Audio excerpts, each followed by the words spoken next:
Paper 86. Early Evolution of Religion. The evolution of religion from the preceding and primitive worship urge is not dependent on revelation. The normal functioning of the human mind under the directive influence of the sixth and seventh mind adjutants of universal spirit bestowal is wholly sufficient to ensure such development. Man's earliest pre-religious fear of the forces of nature gradually became religious as nature became personalized, spiritized, and eventually deified in human consciousness. Religion of a primitive type was therefore a natural biologic consequence of the psychologic inertia of evolving animal minds after such minds had once entertained concepts of the supernatural. 1. Chance, good luck and bad luck. Aside from the natural worship urge, early evolutionary religion had its roots of origin in the human experiences of chance, so-called luck, commonplace happenings. Primitive man was a food hunter. The results of hunting must ever vary, and this gives certain origin to those experiences which man interprets as good luck and bad luck. Mischance was a great factor in the lives of men and women who lived constantly on the ragged edge of a precarious and harassed existence. The limited intellectual horizon of the savage so concentrates the attention upon chance that luck becomes a constant factor in his life. Primitive Urantians struggled for existence, not for a standard of living. They lived lives of peril in which chance played an important role. The constant dread of unknown and unseen calamity hung over these savages as a cloud of despair which effectively eclipsed every pleasure. They lived in constant dread of doing something that would bring bad luck. Superstitious savages always feared a run of good luck. They viewed such good fortune as a certain harbinger of calamity. This ever-present dread of bad luck was paralyzing. Why work hard and reap bad luck, nothing for something, when one might drift along and encounter good luck, something for nothing? Unthinking men forget good luck, take it for granted, but they painfully remember bad luck. Early man lived in uncertainty and in constant fear of chance, bad luck. Life was an exciting game of chance, existence was a gamble. It is no wonder that partially civilized people still believe in chance and evince lingering predispositions to gambling. Primitive man alternated between two potent interests, the passion of getting something for nothing, and the fear of getting nothing for something, and this gamble of existence was the main interest and the supreme fascination of the early savage mind.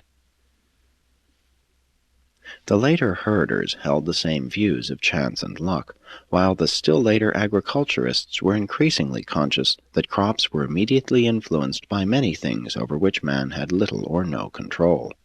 The farmer found himself the victim of drought, floods, hail, storms, pests, and plant diseases, as well as heat and cold. And as all of these natural influences affected individual prosperity, they were regarded as good luck or bad luck. This notion of chance and luck strongly pervaded the philosophy of all ancient peoples. Even in recent times, in the wisdom of Solomon, it is said, "I returned and saw that the race is not to the swift, nor the battle to the strong, neither bread to the wise, nor riches to men of understanding, nor favor to men of skill, but fate and chance befall them all. For man knows not his fate. As fishes are taken in an evil net, and as birds are caught in a snare, so are the sons of men snared in an evil time when it falls suddenly upon them." 2. The personification of chance. Anxiety was a natural state of the savage mind. When men and women fall victims to excessive anxiety, they are simply reverting to the natural estate of their far distant ancestors, and when anxiety becomes actually painful, it inhibits activity and unfailingly institutes evolutionary changes and biologic adaptations. Pain and suffering are essential to progressive evolution. The struggle for life is so painful that certain backward tribes even yet howl and lament over each new sunrise. Primitive man constantly asked, "Who is tormenting me?" Not finding a material source for his miseries, he settled upon a spirit explanation. And so was religion born of the fear of the mysterious, the awe of the unseen, and the dread of the unknown. Nature fear thus became a factor in the struggle for existence, first because of chance, and then because of mystery. The primitive mind was logical, but contained few ideas for intelligent association. The savage mind was uneducated, wholly unsophisticated. If one event followed another, the savage considered them to be cause and effect. What civilized man regards as superstition was just plain ignorance in the savage. Mankind has been slow to learn that there is not necessarily any relationship between purposes and results. Human beings are only just beginning to realize that the reactions of existence appear between acts and their consequences. The savage strives to personalize everything intangible and abstract, and thus both nature and chance become personalized as ghosts, spirits, and later on as gods. Man naturally tends to believe that which he deems best for him, that which is in his immediate or remote interest. Self-interest largely obscures logic. The difference between the minds of savage and civilized men is more one of content than of nature, of degree rather than of quality. But to continue to ascribe things difficult of comprehension to supernatural causes is nothing less than a lazy and convenient way of avoiding all forms of intellectual hard work. Luck is merely a term coined to cover the inexplicable in any age of human existence. It designates those phenomena which men are unable or unwilling to penetrate. Chance is a word which signifies that man is too ignorant or too indolent to determine causes. Men regard a natural occurrence as an accident or as bad luck only when they are destitute of curiosity and imagination, when the races lack initiative and adventure. Exploration of the phenomena of life sooner or later destroys man's belief in chance, luck, and so-called accidents, substituting therefore a universe of law and order wherein all effects are preceded by definite causes. Thus is the fear of existence replaced by the joy of living. The savage looked upon all nature as alive, as possessed by something. Civilized man still kicks and curses those inanimate objects which get in his way and bump him. Primitive man never regarded anything as accidental.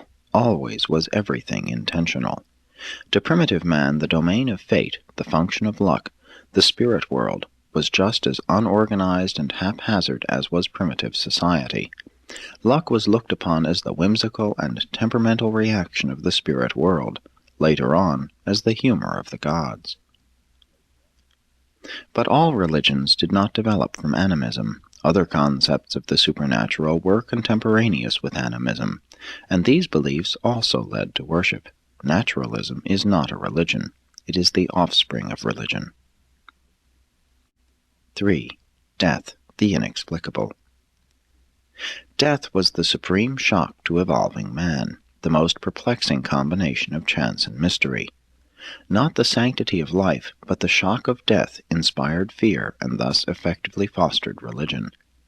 Among savage peoples, death was ordinarily due to violence, so that non-violent death became increasingly mysterious. Death as a natural and expected end of life was not clear to the consciousness of primitive people, and it has required age upon age for man to realize its inevitability. Early man accepted life as a fact, while he regarded death as a visitation of some sort. All races have their legends of men who did not die, vestigial traditions of the early attitude toward death. Already in the human mind there existed the nebulous concept of a hazy and unorganized spirit world, a domain whence came all that is inexplicable in human life, and death was added to this long list of unexplained phenomena.